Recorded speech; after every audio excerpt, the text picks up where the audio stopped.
നിങ്ങളുടെ favourite shows ഇനി ഒരിക്കലും മിസ്സാവില്ല. ഇപ്പോൾ C5 കാണും നിങ്ങളുടെ ഫേവറേറ്റ് ഷോ തികച്ചും സൗജന്യമായി.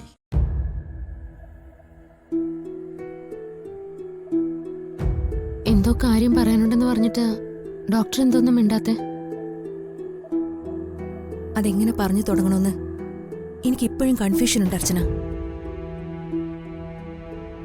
കാരണം പറയേണ്ടത് എന്റെ ഇക്കയെക്കുറിച്ച്, എന്റെ ഇക്കയുടെ മരണത്തെക്കുറിച്ച്. എന്താ ഡോക്ടർ, പോലീസ് അന്വേഷിച്ചിട്ട് എന്തെങ്കിലും വിവരം കിട്ടിയതായിട്ട് അറിഞ്ഞോ? ഞാനിന്ന് സ്ഥലം സിയോട് സംസാരിച്ചു. അദ്ദേഹം ഇക്കയുടെ മരണവുമായി ബന്ധപ്പെട്ട് കുറച്ച് ദുരൂഹതകൾ പറഞ്ഞു.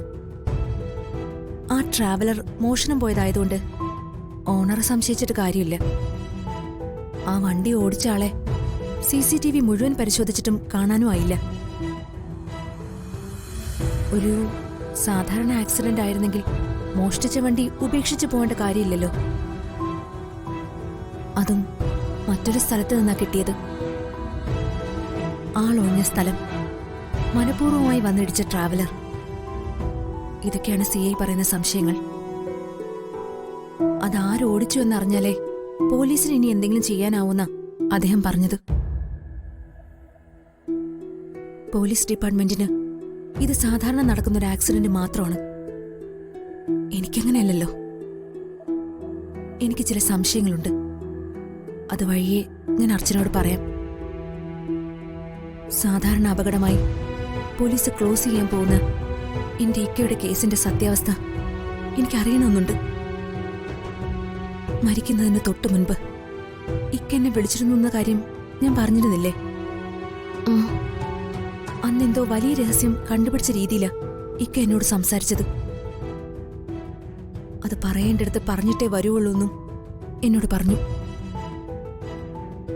അതെന്താണെന്ന് അറിഞ്ഞാലേ ഇതൊരു കൊലപാതകമാണെങ്കിൽ അതിന് പിന്നിൽ ആരാണെന്ന് കണ്ടുപിടിക്കാൻ പറ്റും.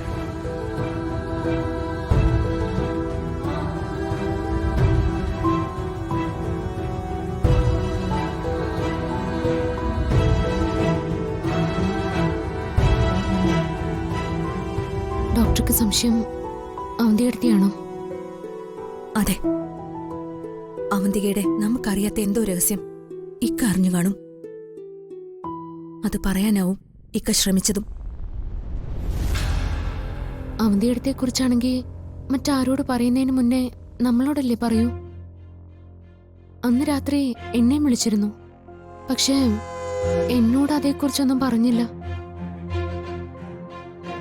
അത്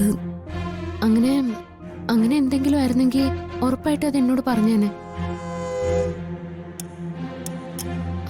ഡോക്ടറുടെ സംശയം ഞാൻ പറഞ്ഞു മാറ്റുമല്ല, സാധ്യതകളാണ് ഞാൻ പറഞ്ഞത്. ഇതുപോലുള്ള സാധ്യതകൾ തന്നെയാ എന്റെ സംശയങ്ങളും. ആ സംശയങ്ങളെല്ലാം എനിക്ക് മാറ്റണം. അതല്ല, ദുരൂഹത എന്തെങ്കിലും ഉണ്ടെങ്കിൽ അതും അറിയണം. ഇതെല്ലാം അർച്ചനെ കൂടി അറിയിക്കാനും സത്യാവസ്ഥ എന്താണെന്ന് കണ്ടുപിടിക്കാൻ എന്റെ കൂടെ നിൽക്കണമെന്നും പറയാനാ ഞാൻ കാണണമെന്ന് പറഞ്ഞത്. ഡോക്ടർ ഖാദറ എനിക്ക് എന്റെ സഹോദര തുല്യനായിരുന്നു, എന്റെ അനൂപേണ്ണെ പോലെ തന്നെ.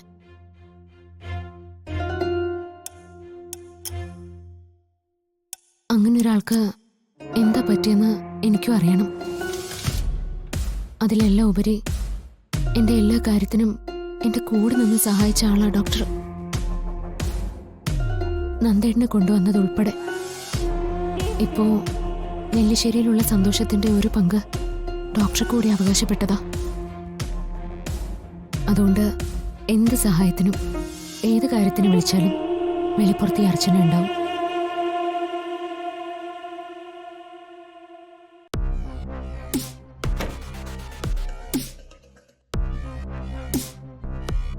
ഹലോ, അർച്ചന ഇങ്ങോട്ട് പോയി. നന്ദേട്ടനും ഇവിടെ ഇല്ല. ഒന്ന് കാണാൻ പറ്റുമോ? ഞാൻ വീട്ടിലോട്ട് വരാം. അമ്മാവനവിടെ വെയിറ്റ് ചെയ്താൽ മതി. ആ,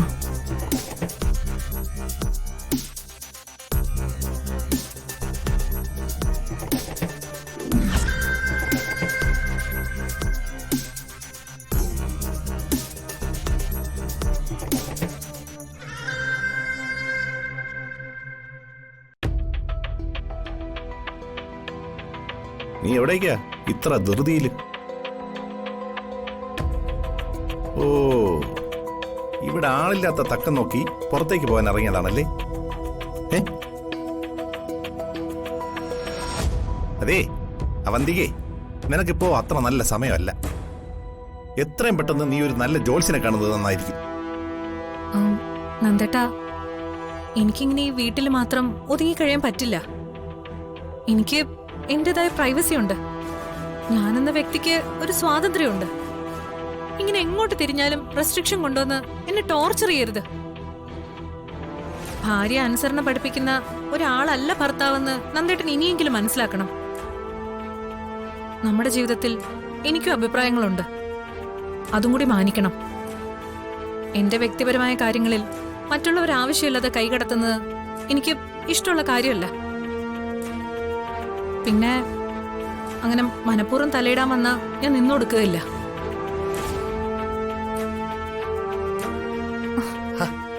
നീ ഒന്ന് നിന്നേ.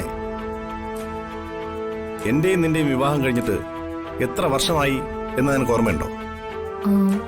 ഇല്ല. എന്നാൽ എനിക്ക് ഓർമ്മയുണ്ട്. 8 വർഷം കഴിഞ്ഞു. അതിൽ 4 വർഷത്തോളം ഞാൻ നിന്റെ തടവിലായിരുന്നു. നിന്നെ ഈ വീട്ടിലേക്ക് കൊണ്ടുവന്നതിന് ശേഷം നീ എന്നെ തടവിലാക്കുന്ന ആ നിമിഷം വരെ നിന്നോട് ഞാൻ എന്തെങ്കിലും കാര്യത്തിന് അരുതെന്ന് പറഞ്ഞിട്ടുള്ളതായി നിനക്ക് ഓർമ്മയുണ്ടോ? നീ ഓർത്തെടുക്കാൻ ശ്രമിക്കേണ്ട അവന്തികെ, നിന്നെ ഞാൻ ഒന്നിൽ നിന്നും വിലക്കിയിട്ടില്ല. നീ പറഞ്ഞ റെസ്ട്രിക്ഷൻസ് ഒക്കെ ഉണ്ടായത് എന്ന് മുതലാണെന്ന് ഞാൻ പറയാതെ തന്നെ നിനക്കറിയാലോ. നീ എന്താണെന്നും നിന്റെ ഉദ്ദേശം എന്താണെന്നും അറിയാതിരുന്ന കാലത്തോളം നിന്റെ അഭിപ്രായം ഞാൻ കേട്ടിട്ടുണ്ട്, മാനിച്ചിട്ടുണ്ട്. ഇപ്പൊ നീ എന്റെ ഭാര്യ പോയിട്ട് മനുഷ്യനായിട്ട് പോലും ഞാൻ കണക്കാക്കുന്നില്ല. അത്രയ്ക്കുണ്ട് നീ ചെയ്തു വെച്ചതൊക്കെ.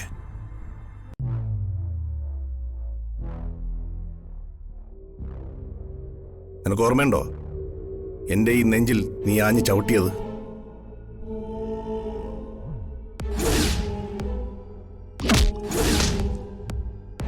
ദാഹിച്ചൊരിട്ട് വെള്ളം ചോദിച്ചപ്പോ തരാത്തത് ഓർമ്മയുണ്ടോ?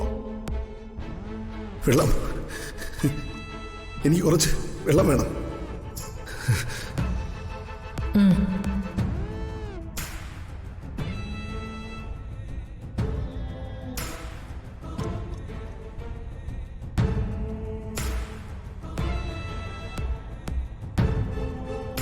ഇത്രയൊക്കെ നീ എന്നോട് ചെയ്തിട്ടും ഇപ്പോഴും നീ ജീവനോടെ ഇവിടെ തുടരുന്നത് അർച്ചന എന്ന പെൺകുട്ടിയുടെ കാരുണ്യം കൊണ്ട് മാത്രമാ.